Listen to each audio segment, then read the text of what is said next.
सरदार वल्लभ भाई पटेल का नाम भारतीय स्वतंत्रता संग्राम और स्वतंत्र भारत के निर्माण में एक अमर व्यक्तित्व के रूप में जाना जाता है, जिन्हें लौह पुरुष और भारत के आयरन मैन के नाम से भी सम्मानित किया जाता है। उनका पूरा जीवन संघर्ष, त्याग, दृढ़ निश्चय, डीएससी, दृढ़ निश्चय और अद्वितीय संगठन क्षमता का अद्भुत उदाहरण है। वल्लभ भाई पटेल का जन्म 31 अक्टूबर 1876 को गुजरात के खेड़ा जिले के नाडियाड नामक स्थान पर हुआ। उनके पिता का नाम झवेरभाई पटेल और माता का नाम लाडबाई था। उनका परिवार साधारण कृषक परिवार था, लेकिन उनकी सोच बहुत ऊंची थी। बचपन से ही वल्लभ भाई में आत्मनिर्भरता, साहस और नेतृत्व के गुण दिखाई देते थे। वे पढ़ाई में मेधावी थे, लेकिन साथ ही व्यवहारिक ज्ञान और जीवन के अनुभवों को भी बहुत महत्व देते थे। वल्लभ भाई ने अपनी प्रारंभिक शिक्षा स्थानीय स्कूल से पूरी की और आगे की पढ़ाई के लिए वे पेटलाड और फिर नडियाद के स्कूल में गए। उनके जीवन में गरीबी और कठिनाइयां हैं, त्रशनें हमेशा रहीं, लेकिन उन्होंने कभी भी कठिनाइयों के सामने हार नहीं मानी, बल्कि हर चुनौती को अवसर में बदलते हुए आगे बढ़े। वल्लभ भाई बचपन से ही बहुत अनुशासित और आत्मनिर्भर थे। कहा जाता है कि जब वे बीमार पड़े तो खुद ही डॉक्टर की किताब पढ़कर अपनी बीमारी का इलाज किया। उनके भीतर का यह आत्मविश्वास और समस्या समाधान की क्षमता उन्हें आगे चलकर सरदार बनाने में सबसे बड़ी ताकत बनी। उनके युवावस्था का एक बड़ा मोड़ तब आया जब उन्होंने वकालत की पढ़ाई करने का निर्णय लिया। उन्होंने इंग्लैंड जाकर कानून की पढ़ाई की और वहां से बैरिस्टर बनकर लौटे। वे अपनी काबिलियत और मेहनत से बहुत कम समय में सफल वकील बन गए और अहमदाबाद सहित कई जगहों पर उन्होंने वकालत के क्षेत्र में बड़ा नाम कमाया। लेकिन उनकी महत्वाकांक्षा सिर्फ अपने लिए सफलता पाने की नहीं थी, बल्कि समाज और देश के लिए कुछ करने की थी। इसी दौरान उन्होंने महात्मा गांधी से प्रेरणा ली और स्वतंत्रता संग्राम में कूद पड़े। उन्होंने अपनी वकालत की चमकदार नौकरी छोड़ दी और खुद को पूर्णतः राष्ट्र सेवा में समर्पित कर दिया। 1918 में खेड़ा सत्याग्रह के समय पटेल का नेतृत्व पहली बार राष्ट्रीय स्तर पर सामने आया। जब किसानों पर करों का भारी बोझ डाला गया तो पटेल ने किसानों को संगठित किया और ब्रिटिश सरकार के खिलाफ सत्याग्रह आंदोलन किया। इस आंदोलन की सफलता के बाद वे खेड़ा के हीरो बन गए। 1928 में बारडोली सत्याग्रह के समय उन्होंने किसानों का नेतृत्व किया। किसानों की जमीन जब्त करने और कर वसूलने की कोशिश का उन्होंने सख्त विरोध किया। उनके नेतृत्व और दृढ़ संकल्प ने ब्रिटिश सरकार को झुकने पर मजबूर कर दिया और इसी सफलता के बाद उन्हें सिरिय सरदार की उपाधि मिली, जो आगे चलकर उनकी पहचान बन गई। सरदार पटेल का सबसे बड़ा योगदान स्वतंत्र भारत के निर्माण में दिखा। जब देश को आज़ादी मिली तो भारत 562 से अधिक रियासतों में बंटा हुआ था। हर रियासत या तो स्वतंत्र रहना चाहती थी या फिर पाकिस्तान में मिलना चाहती थी। ऐसे में पूरे भारत को एकीकृत करना एक असंभव सा कार्य लग रहा था, लेकिन लौह पुरुष पटेल ने अपनी अद्वितीय संगठन क्षमता, जी दृढ़ इच्छा शक्ति और राजनीतिक बुद्धिमत्ता से यह कार्य कर दिखाया। उन्होंने उन सभी रियासतों को भारत में विलय करने के लिए राजी किया, जिनमें हैदराबाद, जूनागढ़ और कश्मीर जैसी जटिल रियासतें भी शामिल थीं। उन्होंने कूटनीति, दृढ़ता और कभी-कभी सैन्य शक्ति का भी प्रयोग किया, लेकिन भारत की एकता से कभी समझौता नहीं किया। कहा जाता है कि यदि पटेल न होते तो आज का भारत कई टुकड़ों में बंटा होता। उन्होंने जिस तरह से रियासतों को भारत में जोड़ा, उसी कारण उन्हें भारत का बिस्मार्क भी कहा गया। यह उनका दूरदर्शी दृष्टिकोण और दृढ़ संकल्प ही था, जिसने भारत को आज की भौगोलिक एकता प्रदान की। सरदार पटेल न केवल राजनीतिक नेता थे, बल्कि एक कुशल प्रशासक भी थे। स्वतंत्र भारत के पहले उप प्रधानमंत्री और गृह मंत्री के रूप में उन्होंने भारतीय प्रशासनिक सेवा और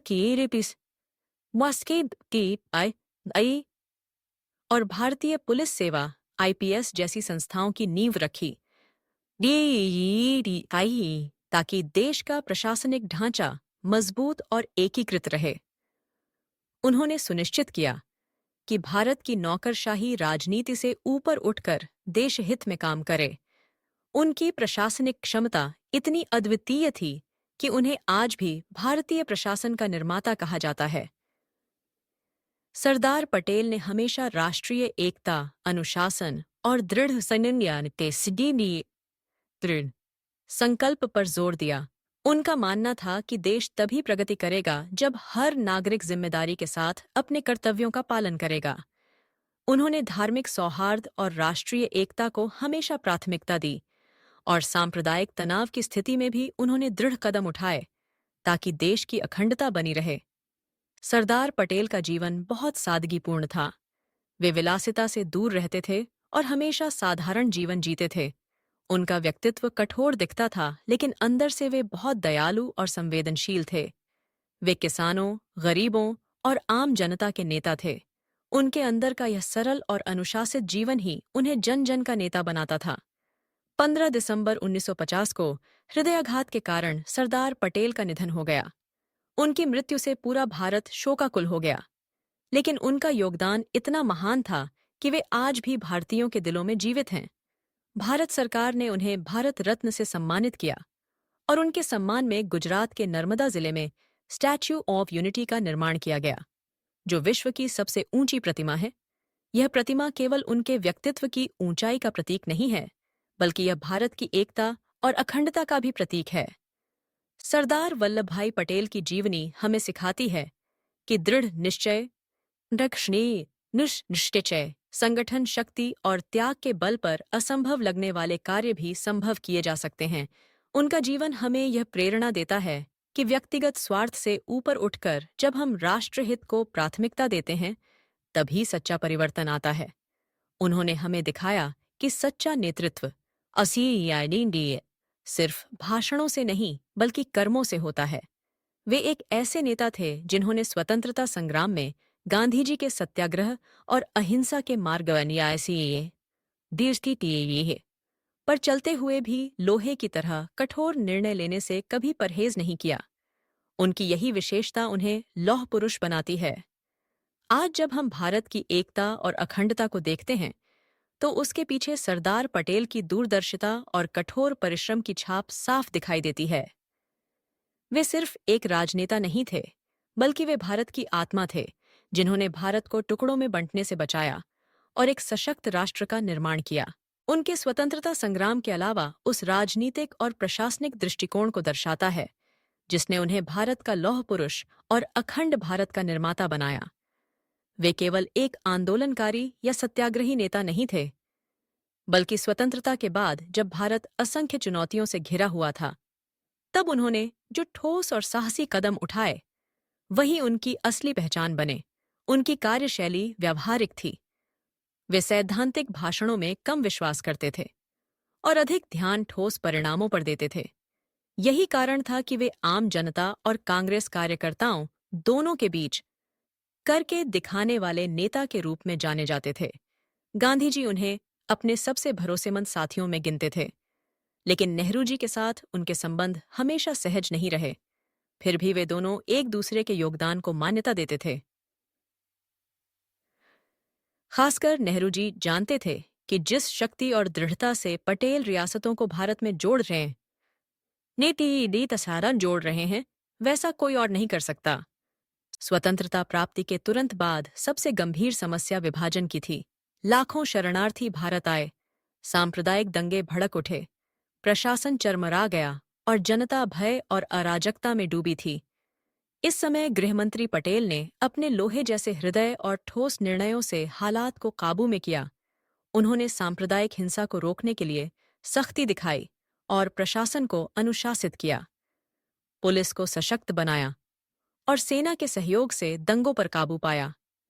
उन्होंने स्पष्ट कहा कि अगर भारत को खड़ा होना है तो कानून व्यवस्था पर किसी तरह की ढिलाई नहीं होनी चाहिए। इसी दृष्टिकोण से उन्होंने भारतीय पुलिस सेवा आईपीएस और भारतीय प्रशासनिक सेवा आईएएस जैसी संस्थाओं को स्थापित किया, ताकि प्रशासनिक ढांचा मजबूत और एकीकृत हो सके। उन्होंने नौकरशाही को राजनीति से ऊपर रखते हुए केवल राष्ट्रहित में कार्य करने पर जोर दिया। यह सोच ही आगे चलकर भारत के लोकतंत्र की रीढ़ बनी। कश्मीर के मुद्दे पर पटेल की सोच भी बड़ी स्पष्ट और कठोर थी। जब पाकिस्तान समर्थित कबीलों ने कश्मीर पर हमला किया, तब पटेल चाहते थे कि तुरंत सेना भेजकर पूरी स्थिति काबू में की जाए। उन्होंने इस मामले में कोई ढिलाई नहीं बरती और उनके दबाव में ही भारतीय सेना ने कश्मीर के बड़े हिस्से को मुक्त कराया। हालांकि कश्मीर का पूरा विलय उनकी इच्छा के अनुसार नहीं हो पाया, क्योंकि नेहरू जी ने यह मुद्दा संयुक्त राष्ट्र में ले जाकर लंबा खींच दिया। फिर भी पटेल हमेशा मानते थे कि कश्मीर भारत का अभिन्न अंग है और इस पर किसी तरह का समझौता संभव नहीं। यही उनका राष्ट्रवादी दृष्टिकोण था, जो उन्हें अन्य नेताओं से अलग बनाता था। भारत के विभाजन और पाकिस्तान निर्माण पर भी पटेल का दृष्टिकोण बेहद कठोर था। वे मानते थे कि विभाजन दर्दनाक लेकिन वास्तविकता था। उन्होंने साफ कहा कि अगर विभाजन हो ही रहा है तो इसे निर्णायक और अंतिम होना चाहिए। और वे पाकिस्तान को विशेष सुविधाएं देने या ढुलमुल रवैया अपनाने के सख्त खिलाफ थे। उनका मानना था कि अगर शुरू से ही पाकिस्तान को कड़ा संदेश नहीं दिया गया तो भविष्य में यह भारत के लिए बड़ी चुनौती बन सकता है। उनकी दूरदर्शिता आज भी सही साबित होती है, क्योंकि पाकिस्तान ने आगे चलकर भारत के खिलाफ कई बार आक्रमण किया और आतंकवाद को बढ़ावा दिया। रियासतों के विलय के बाद भी उनका काम खत्म नहीं हुआ था, बल्कि असली चुनौती थी इन अलग अलग क्षेत्रों को एक भारत की भावना में जोड़ना। उन्होंने राजाओं और नवाबों को न केवल राजनीतिक रूप से बल्कि मानसिक रूप से भी भारत का हिस्सा बनने के लिए प्रेरित किया।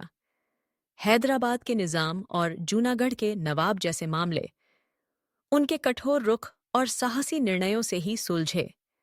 हैदराबाद में जब निजाम ने भारत में शामिल होने से इनकार किया और रज्जाकार नामक निजी सेना बनाकर जनता को आतंकित करना शुरू किया, तो पटेल ने ऑपरेशन पोलो चलाकर हैदराबाद को भारत का हिस्सा बनाया। जूनागढ़ के नवाब ने पाकिस्तान में विलय की घोषणा की, लेकिन जनता भारत में शामिल होना चाहती थी। इस स्थिति में भी पटेल ने सख्ती दिखाई और जूनागढ़ को भारत में मिलाया। उनकी यही कड़ी नीति भारत को टुकड़ों में बंटने से बचा गई। पटेल की लोकप्रियता केवल किसानों और आम जनता तक ही सीमित नहीं थी, बल्कि सेना और प्रशासन भी उन्हें सच्चा नेता मानते थे। उनकी नेतृत्व क्षमता का अंदाजा इसी से लगाया जा सकता है कि विभाजन के दौरान लाखों शरणार्थियों का पुनर्वास, सांप्रदायिक दंगों का नियंत्रण, रियासतों का विलय और प्रशासन का पुनर्गठन, ये सभी कार्य उन्होंने कुछ ही वर्षों में कर दिखाए। जबकि आज के समय में ऐसी चुनौतियों को संभालना दशकों का काम होता, वे हर समस्या का समाधान व्यावहारिक तरीके से निकालते थे। उनकी यही क्षमता उन्हें भारत का बिस्मार्क बनाती है।